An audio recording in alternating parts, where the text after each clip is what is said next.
The time has come, boys and girls. We are on the very last episode of our Bloodborne playthrough, about which I'm very excited. To be totally frank, I'm excited for this series to be done and to move on to bigger and better things. Not to say that Bloodborne is not great, it is. But we are on the last episode. We have a new build to commemorate the occasion, and that build is called the Holy Moly build because we are using the Holy Moly sword, as I have dubbed it. Plus 10, going out with a bang. As far as gems we've got some pretty good ones, actually. The only thing about these gems is that all of them lower your attack versus beasts. Very few of which I think we'll be running into in this episode, maybe none. But yeah, you can see a little indicator down there. Our attack versus beasts is down to 72% of what it normally is, but on the flip side, we get, well, you can do some math there, probably like 68-ish% damage boost. So that's pretty good. We've also got, as far as our outfit, the Harrowed Hood from Simon, which we picked up in the Hunter's Nightmare in the DLC. And then for the chest, we've got Executioner Garb, which was in Castle Canehurst. Constable's Gloves, also from the Nightmare. And then White Church Trousers. And that is our Holy Moly Knight. Anyhow, we got a boss to face. Now, I actually talked quite at length about this boss in the last episode. And we actually fought this boss in the last episode, but this is... Now we're actually fighting the real one. To get the chalice that we went into in the last episode. So, that's exciting. Look, I had a sequence of events that I wanted to do, and this is how it shook out. Alright? Sorry.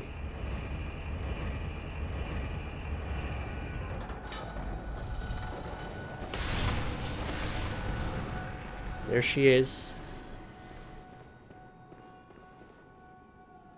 We've got some help we can summon. We're in the Altar of Despair. We're not going to be summoning that help. Fuck them. I got this on lock.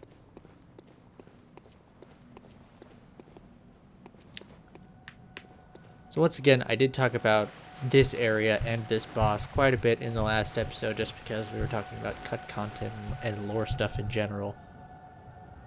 Very happy that episode is behind me, because that took a lot of time to, research and edit.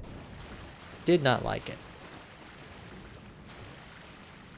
But Abriatus, that's the name of this boss, seems to be sleeping, praying, kneeling, crying. I don't know, she's doing something. She doesn't seem to mind us so much at the moment. She's probably going to change her tune once I shove this sword straight into her. It's generally the reaction from most people. They really don't like it when you just attack them. Probably a systemic issue. So, anyway, we've initiated the battle. The Holy Moly sword is not necessarily the most optimal weapon for this boss, because it deals largely in arcane damage as well as physical. Well, I should say the transform mode deals a fair amount of arcane damage. And as far as I remember, she's pretty resistant to arcane. very weak to bolt. But she is also weak to thrust attacks, which is why I'm going to be spamming the charged R2 quite a bit. I think the running R2 is also a thrust attack.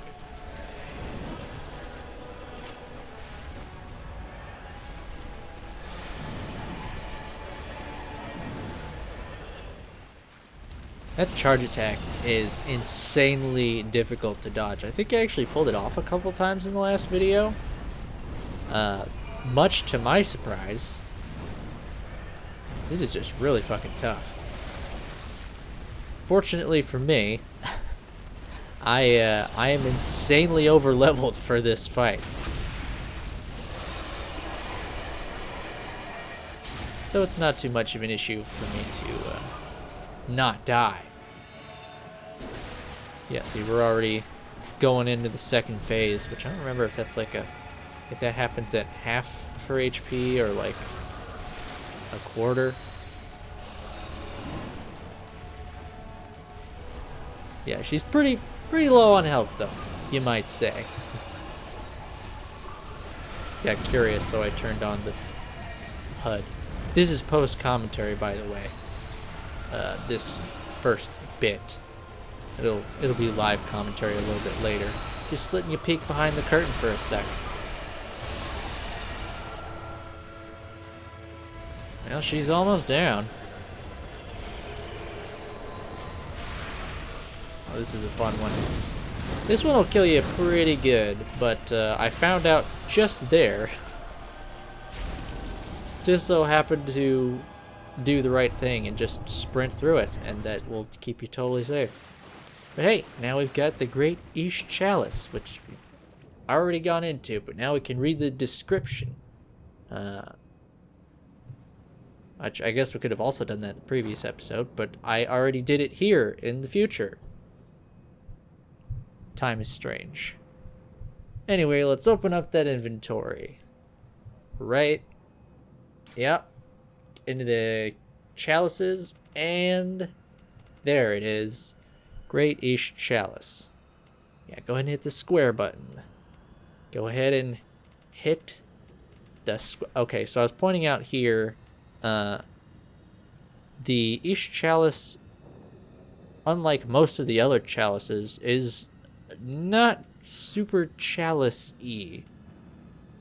See, Loran has a skull in it, but there does seem to be a chalice base. Hintertomb is sort of a cauldron, but like the others are all chalices. This is just like baby's first mold of a chalice. Anyway, it is the Great Chalice became the cornerstone of the choir, the elite delegation of the Healing Church. It was also the first Great Chalice brought back to the surface since the time of Bergenworth and allowed the choir to have audience with the Briatus. So yeah, there you go. The other interesting wrinkle of this room, this area, is this altar. The altar of despair, you might say. It's got a depiction of what appears to be Rom. Maybe not exactly Rom, but you can see we have the option to offer flesh to this altar, specifically the queenly flesh. Probably going to take a look here, if I can find it. Boom, remains of Annalise, and we're switching to live footage. So as it says, the pinkish lump of flesh remains warm, as if cursed. So it's still, writhing around. It's still alive in some capacity. And so we can offer it to this altar.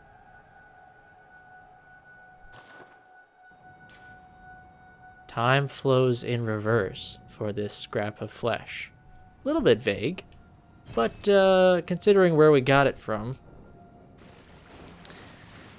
it gives us maybe a hint as to what we can do, where we can go.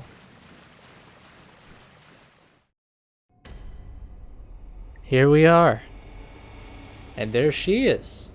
Annalise, back alive once again because we tossed her remains onto like a statue of an unrelated boss character. Closest of kin, bearer of our blood, I welcome thee. What is thy wish? I won't question it. But you know, I was rooting around in some dungeons earlier and I found this ring. Ring of Betrothal. Wedlock ring given special meaning by the Great Ones. The inhuman beings, known as the Great Ones, imbued this ring of betrothal with some special meaning. In the age of the Great Ones, wedlock was a blood contract only permitted to those slated to bear a child. The ring itself is pretty bloody. And, you know, we just brought Annalise back from the dead. I imagine she'd be pretty thankful for that. So, you know, maybe we can give love a try.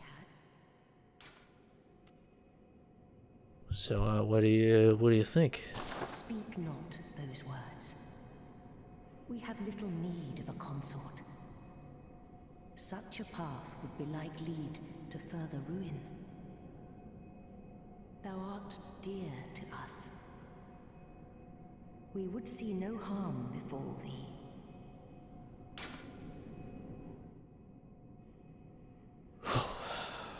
Wow. That's it's hard to swallow. Didn't expect a rejection, honestly. Didn't prepare myself for that. Yeah, you know, For the honor of Canaan. I'm just gonna go. I'm sorry, I'm so embarrassed. I love you. Shit. Okay, well, that didn't really go as I had planned, but that's okay. We can move on with our lives. So yeah, the Ring of Betrothal I picked up in the dungeons. You know, it's funny. I could have sworn that there was a set place where you could pick this ring up. Like in the final dungeon, I thought there was maybe a side path and a chest where this ring would always be and you could pick it up. But I was looking for it earlier and I just couldn't find it. I ended up having to use a glyph from someone that posted it online to find it. So I don't know. That may have been true before, that there was a place where you could always find it and they may have patched it out, or maybe I just got lucky and it was, you know, just randomly spawned somewhere. I don't know. But I got it for all the good it did me. This yeah, the sole purpose of this item, as it is in game, is just to propose to Annalise and be rejected. You can't offer it to anyone else. You can't use it for your own purposes. It's we've exhausted its use. And now what's left? Well, the answer to that is very little. Actually, the only thing left is to finish the game. So, I guess we'll do that, you know? This this last fight is actually going to be sort of easy. Actually, you know what? I'm gonna gimp myself a little bit, because I don't want to just blaze through this last boss. So I'm going to remove my gems, and that should make this fight a bit more proper. There we go.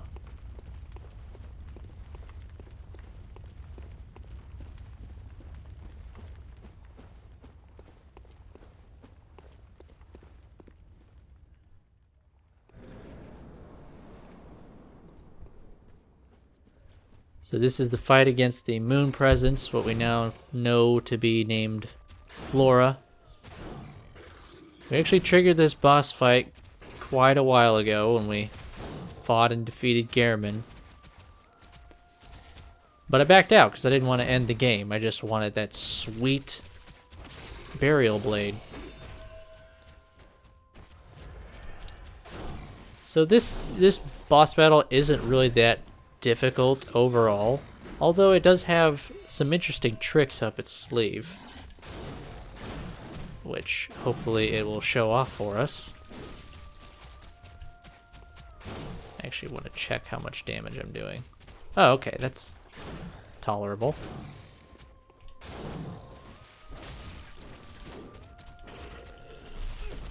Whoa, okay. Rushed in on me there.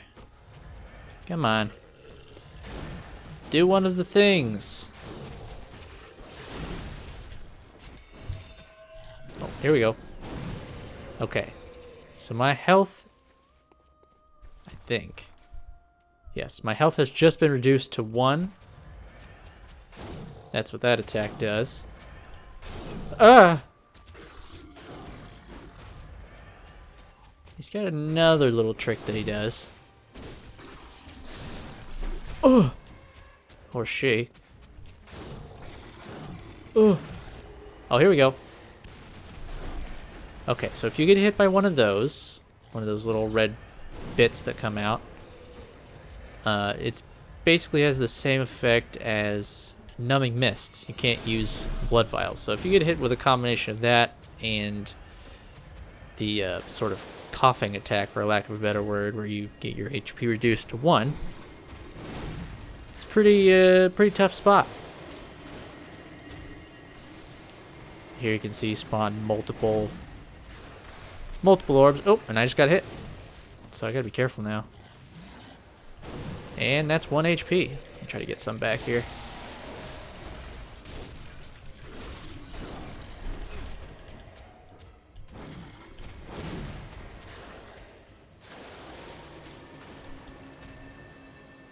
Yeah, still can't use it yet.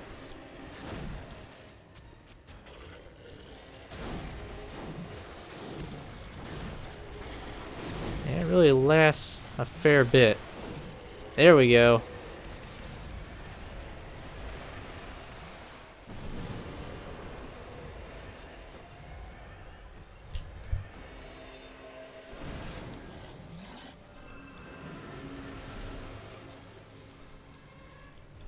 He's really giving me what for.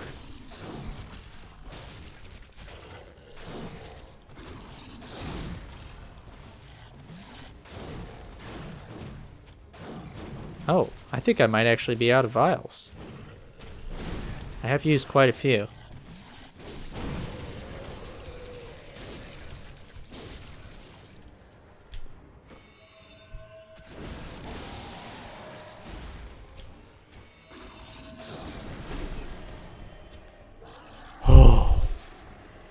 I'm willing to bet that was pretty damn close.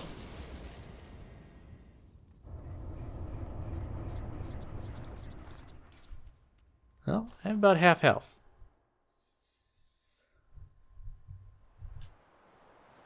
Well, goddamn. That's it. I just beat the game. Are you cold?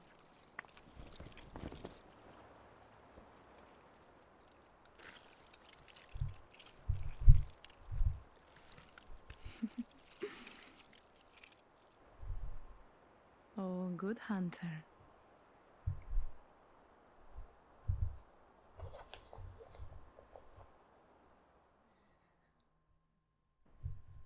So there you go.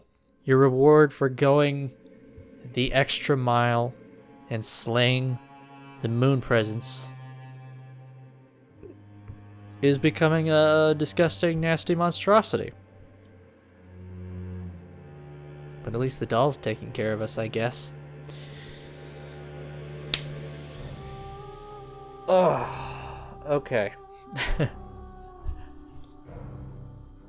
It's hard to know what to say at a time like this.